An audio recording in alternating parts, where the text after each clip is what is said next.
Now I'm going to put on my eye prime, prep and blend. I'm not going to conceal under my eye just yet in case I get some fallout, which inevitably I will. So the eye prime, prep and blend comes in a little pot like this. It's super great for travel and of course goes a long way. So don't use too much, probably about this much is enough just to help neutralize those veins and give a nice nude look to the eye.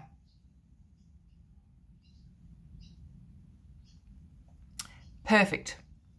All right, so now we're going to put the new eyeshadow color on, which is the Rose Quartz. So using a flat brush, okay, in this instance, we're using the number 6 in the white 15-piece brush kit. Look at that, such a pretty rose color. Now, just placing it on the eye in the socket and in a C sort of a motion. You might like to put it the whole way across.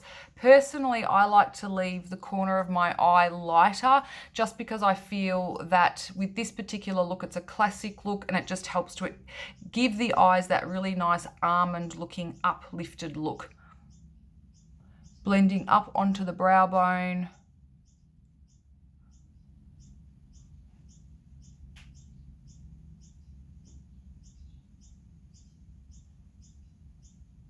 Now, don't worry if you get it looking like this, you've put too much on, you've blended it too far up, it's falling down past your eye, because ultimately we don't want eyeshadow down past the edge of your brow and the edge of your eye because it's going to give a droopy appearance.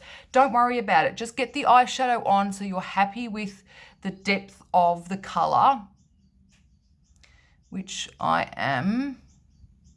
And then what we're going to do is overlap it with other colors, okay? So then what I'm going to do is, of course, first of all, put on, before I start blending away any of these mistakes, I'm going to grab the Quartz, which is a really, copper, which is a really nice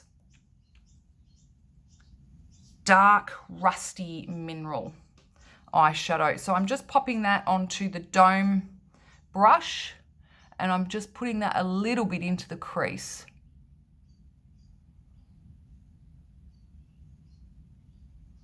So you might want to just look down for a couple of seconds while you do this and just rub it back and forth.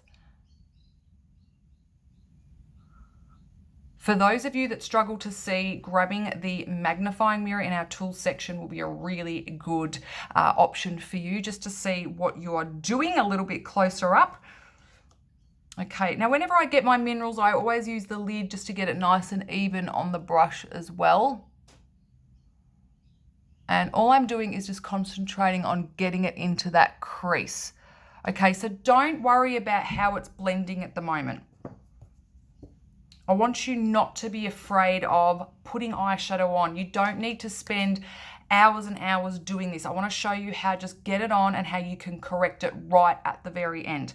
All right, so now I'm grabbing our base eyeshadow, which is a nude color essentially, and it's a really pretty color if you just wanted to put it all over the eye prime, prep and blend. It just gives a really nice look to the eye, gives the eye, I suppose, a higher appearance and a more open appearance. So that base nude is really pretty on its own anyway, but I love to use it for overlapping my eyeshadow colors when I'm finished. So I'm going to use the big dome brush in the kit, which is number 9.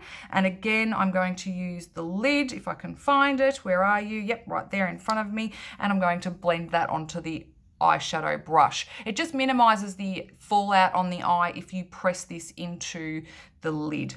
All right, so now I'm going to get rid of all of this blending marks here by placing this lighter color over the top. And I'm pressing it. I'm not really rubbing.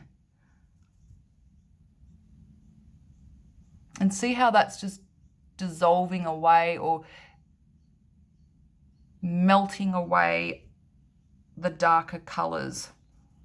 So that's why I like to just focus on this outer part first with the darker colors, and then the very last bit I do is this lighter shade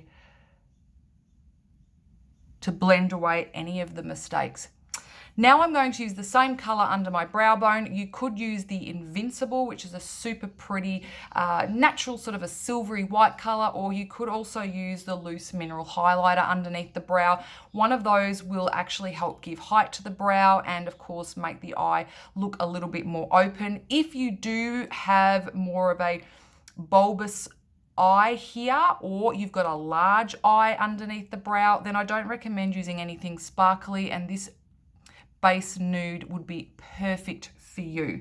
So it's going to help me blend away this line here so that it looks like it's a beautiful graduation of color rather than it being steppy looking, and it's going to look seamlessly blended but not enhance underneath that brow bone terribly, because this is a matte color.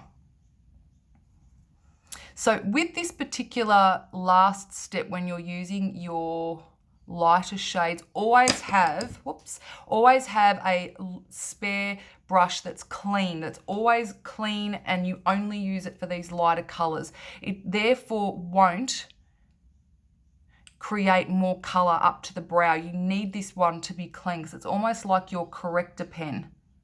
And see how that's just effortlessly blend away any of those lines, okay? It's just very gently eliminated that for me, and now I have this perfect looking eyeshadow that really, if I wasn't talking in the tutorial, would have taken me half the amount of time. Now this bit that's sort of falling below here, we want to get rid of that. So there's two things you could do. You could either use your finger just to sort of gently brush it up. I like to use the kabuki brush just because I find that there's a little bit of foundation left over on that, and it just gently sweeps the color upwards. Perfect, and it's totally gone. So all of the brushes and all of the products are designed to interlink with each other. They don't sit on top of each other. They really work together because the base of the products are all these beautiful minerals. There's no fillers in there. So you'll find that our products are effortlessly blended with just using overlapping techniques or putting color on top of color. And of course, always referring back to grabbing that kabuki brush because it's like your little eraser corrector pen. It fixes everything.